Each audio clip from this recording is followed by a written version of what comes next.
এটা কি উনি চায়নার নাম ব্যবহার করলো কিনা, উনি মেড ইন চায়নাটা উনি লিখে দিয়েছেন, এটা তো চায়না থেকে আসে নাই। চায়না থেকে আসছে এটা। ডকুমেন্টস দেখান। এখানে লিখছেন মেড ইন চায়না, আবার ওনার দোকানের নাম লেখা, কিভাবে সম্ভব হলো? আইনের ব্যত্যয় ঘটিয়ে আপনারা ব্যবসা করছেন এবং এটাকে আপনারা তো নিয়ম বানিয়ে ফেলেছেন। আপনারা না বললেন চার্জার বানান না, তাহলে এটা আপনাদের কিভাবে হলো? আমাদের কাছে এগুলো অনেক কমপ্লেন আসে, ভক্তরা কমপ্লেন দেয়, একদিন পরেই নষ্ট হয়ে যায়। এগুলো তো আসলে চাইনিজও না। আপনি বলছেন চাইনিজ, তাহলে চায়না থেকে কিভাবে হেঁটে হেঁটে আসছে? না এগুলা তো আমরা চায়না থেকে এটাকে ফাঁকা আছে ঘুরে চলে আসছে না পা আছে হেঁটে আসছে? ওই যে বললাম না, আর আনতে কিভাবে? বিদেশে একটা পণ্য কিভাবে আসে? এলসি করে আমদানি করে, তো এলসির কাগজ আছে? বাংলাদেশ সব মার্কেট আনে আইনা এই মেড ইন চায়নাটা নিয়ে আসে। এরা ছোট ব্যবসায়ী, এরা তো আর আপনাকে ইম্পোর্টের কাগজ দেখাতে হবে না। মিদার নামটাকে উনি এখানে আসার পরে পরে না, ও চায়না থেকেই, চায়না থেকে মানে উনি এখান থেকে অর্ডার করে? অর্ডার করে। তো ভালো কথা, তাহলে এই মিদা, উনি তো মিদা টেলিকম, উনি ওই যে অর্ডার করে এলসির কাগজটা উনি দেখাতে না, পারেন। উনি দেখাইতে পারবো না, এলসি তো উনি করে না। স্যার আপনি আপনি বললেন আপনার ক্রয় মূল্য 48 টাকা, সেটা আমাকে দেখান ক্রয় মূল্য। ইয়ার নামটা আছে, আচ্ছা দাও। ও দেখান, মেমো দেখান। আপনার ভিভো আছে এখানে, ওই যে ভিভো আছে, রাইভো আছে, আরো যেগুলো আছে ওগুলো মেমো দেখান।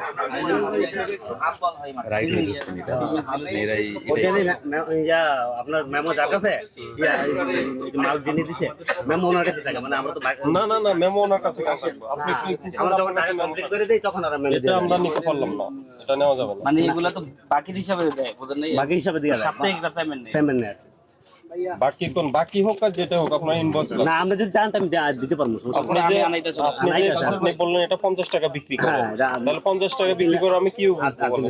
আপনার এখানে 50 টাকার কোনো এখানে প্রোডাক্টে বিক্রি হয়নি আজকে। কি সেটা? তাহলে কি সেটা? কি এটা? কি এটা? 38 টাকা কিনা, হ্যাঁ।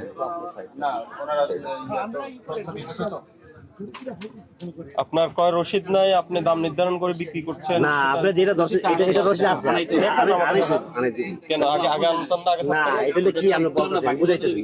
এটা যেমন চার্জার গুলো আমি দেখব। OnePlus কোন দেশে? OnePlus এগুলি সব তো চায়না। এটা কত দাম? কত এটা?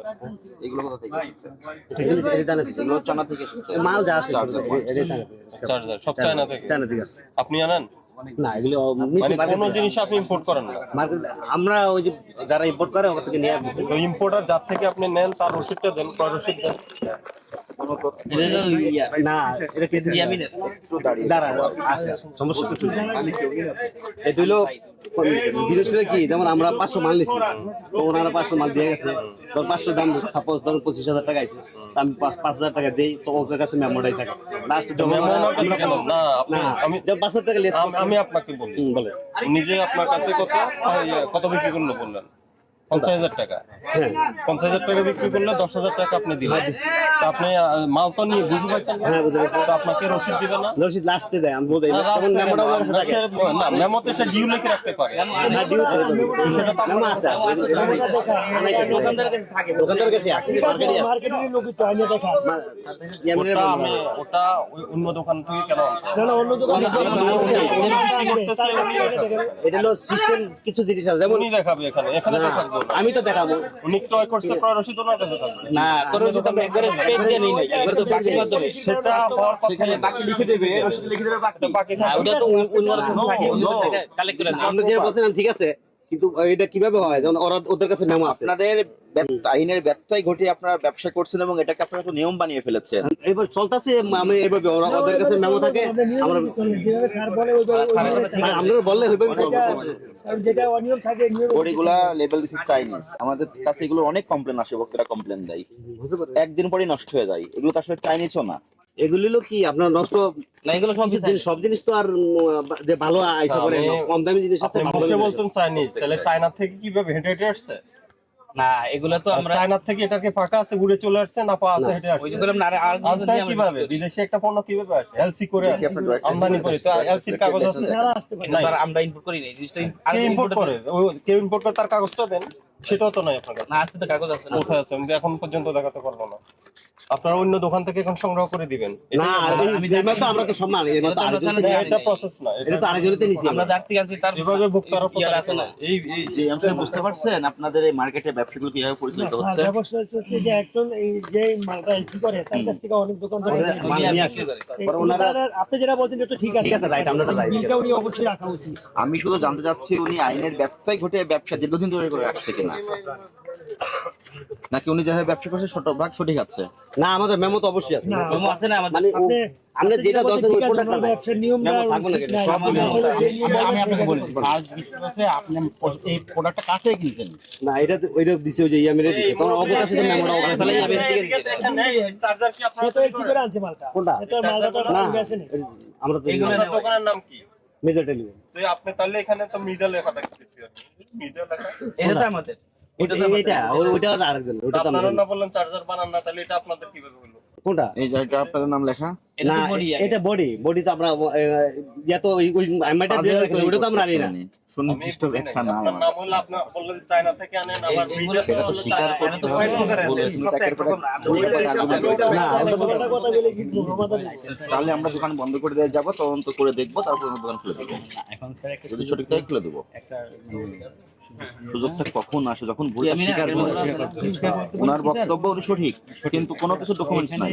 না ডকুমেন্ট থাকে এই যে দেখেন এই যে লাস্টের দোকান দিয়ে কোন আছে আপনি ট্রেড লাইসেন্স দেখান। ট্রেড লাইসেন্স দেখান, আপনি একটা করে দেখান, ট্রেড লাইসেন্স দেখান। মোবাইল আছে, চার্জার, হেডফোন, ডিসপ্লে। আপনি চিকেন সর্বত চায়না থেকে না আমি বিদেশ থেকে কি বৈধ করতে না বৈধ? যাই হোক, আমি একটু বাইরে ছিলাম, বলে দিয়েছিলাম। এইগুলো নিয়ে আমাদের তো নতুন হ্যাঁ এলসি করে আসতে হবে, তাই না? তো এলসির ডকুমেন্টস কোথায়? আসলে এই সমস্ত দোকানগুলি হলো অল্প অল্প করে মাল বিক্রি করে এটা তো পাইকারি বাজার আমার মনে হয়। পাইকারি বাজারে। হ্যাঁ, দেখা যায় যে 10টা 15টা 20টা দোকানদার একত্র করে অল্প অল্প করে মাল একজনের দেয়, তারে দেওয়া মালটা তো এখানে একজনের এলসিটা দেখি আমরা। না সেটা ঠিক আছে, দেখবেন এটা তো ইয়ে করার মতো ইয়ে নেই। এটা হলো যারা অরিজিনালি এলসিডি করে, এই দোকানদাররা তো এলসিডি করে না। কারা করে? এলসিডি করে হলো যারা কার্গো ইয়া করে এই ব্যবসা করে তারা। উনি কি এই মার্কেটের কেউ? কে? এই ওই যে এলসিটা করে? হ্যাঁ এই মার্কেটে আছে, ওই সুন্দরবন ইউজ করে। তাহলে তো আপনি এলসি করেন আমাদের দেখাতে পারেন যে এই মালগুলো এলসির মাধ্যমে চায়না থেকে আসছে। আবার কিছু কিছু প্রোডাক্টে দেখতেছি দোকানের নামে সিল করা, আবার আমি সিলও পেয়েছি ওখানে। যেমন ওই যে সামিয়া টেলিকম, উনি নিজে সিল তৈরি করে দেখা যাচ্ছে ডিসপ্লের মধ্যে নিজে সিল বসাচ্ছেন, আমরা সিল পেয়েছি। ঠিক আছে, আবার উনি হলো নাম দেখলাম মৃধা টেলিকম, আবার চার্জারের মধ্যে দেখতেছি মৃধা লেখা, মৃধা লেখা। তাহলে এগুলো কিভাবে সম্ভব হলো? এটার একটু ব্যাখ্যাটা দেন তো, এটার কাহিনী এখানে লেখছেন মেড ইন চায়না, আবার ওনার না ওনার দোকানের নাম লেখা, কিভাবে কিভাবে সম্ভব হলো? হ্যাঁ বললেন এটা ব্যাখ্যা দেবেন। জরিমানা করে যাবো এবং আপনাদের নিয়ে আমরা বসবো, এগুলো সংশোধন করতে হবে। অবশ্যই জি স্যার, আমরা এটা সংশোধন করবো। আমি একটু বলি স্যার, এটা হয়েছে কি আমি আমার নামে অপরাধ আনছি, কিন্তু মেড ইন চায়না। না, উনি নিজের সিল তৈরি করেছেন। এগুলো শাস্তিমূলক অপরাধমূলক, তার মার্ক রেজিস্ট্রেশন নাই, দেখেন কি পরিমাণ। এটা মার্ক রেজিস্ট্রেশন নাই। এখন হালকা স্যার মনে হচ্ছে জানে অর্ডার করে তৈরি করে না? আমি দেখি একটু স্যার, আমার নাম হচ্ছে মেরিন্ডা প্রোডাক্ট চায়না। স্যার কিছু বুঝুন স্যার, আপনি এই প্রোডাক্টগুলো চায়না থেকে আসে, সবাই আনে, শুধু আমার মার্কেট না, বাংলাদেশ সব মার্কেট আনে। আইনা এই মেড ইন চায়নাটা নিয়ে আসে।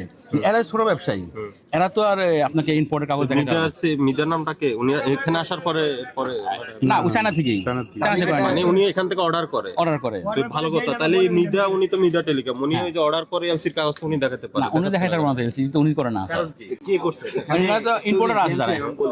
উপরে লিখেছেন মৃধা, এখানে লিখেছে মেড ইন চায়না, তার মানে কি আপনাদেরকে যৌথ প্রযোজনা এটা উৎপাদন হয়েছে?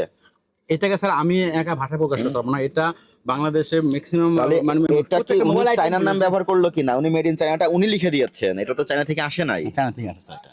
ডকুমেন্ট দেখান। উনি দেখাতে পারবো না, ইম্পোর্টার তারা দেখাতে পারবে। ওনারা তো ছোট ইম্পোর্টারের কাছ থেকে উনি কিনেছে, রসিদ দেখান। শুনেন, আমরা কনফিউজ কেন বুঝেন? এখানে মেড ইন চায়না, এখানে মৃদা ওনার দোকানের নাম। ওনার নাম। উনি হয়তো একটা কাজ করতে পারে যে চায়না কোম্পানির থেকে উনি এগুলো ইম্পোর্ট করছে, ওটা প্রোডাকশনের সময় ওনার যদি কন্ট্যাক্ট থাকে, উনি বললো যে এই নামে আপনি জাতীয় ভোক্তা অধিকার সংরক্ষণ অধিদপ্তরের শ্রদ্ধেয় মহাপরিচালক মহোদয়ের নির্দেশনায় দেশব্যাপী নকল ভেজাল বিরোধী অভিযান চলছে। তার অংশ হিসেবে আজকে আমরা এসেছিলাম পল্টন থানা অধীন গুলিস্তান শপিং কমপ্লেক্স মোবাইল অ্যাক্সেসরিজের পাইকারি মার্কেট। এই মার্কেটে আমরা অভিযান চলাকালীন সময়ে যে বিষয়গুলো তদন্ত করে পেয়েছি, এখানে মোবাইলের ব্যাটারি, চার্জার, গ্লাস প্রোটেক্টর ইত্যাদি অ্যাক্সেসরিজ, বিভিন্ন ধরনের অ্যাক্সেসরিজ ওনারা বিক্রয় করে থাকেন। কিন্তু এই অ্যাক্সেসরিজগুলো সমস্ত লেখা মেড ইন চায়না। আসলে এগুলো আমাদের কাছে প্রতিমান হয়েছিল দেশেই তৈরি, এবং এগুলো নকল পণ্য আকারে তারা বিক্রয় করছেন। এবং এর সপক্ষে তারা যে ব্যাখ্যা দিয়েছেন তার সঠিক কোনো ডকুমেন্টস বা তথ্য আমাদেরকে দেখাতে ব্যর্থ হয়েছেন। এই প্রেক্ষিতে আমরা দুইটি প্রতিষ্ঠানকে সতর্কতামূলক 1 লক্ষ টাকা আর্থিক জরিমানা করেছি, এবং পাশাপাশি এই মার্কেট কমিটি যে কমিটি আছে সেই কমিটির সভাপতি সাধারণ সম্পাদককে আমাদের অফিসে তলব করা হয়েছে।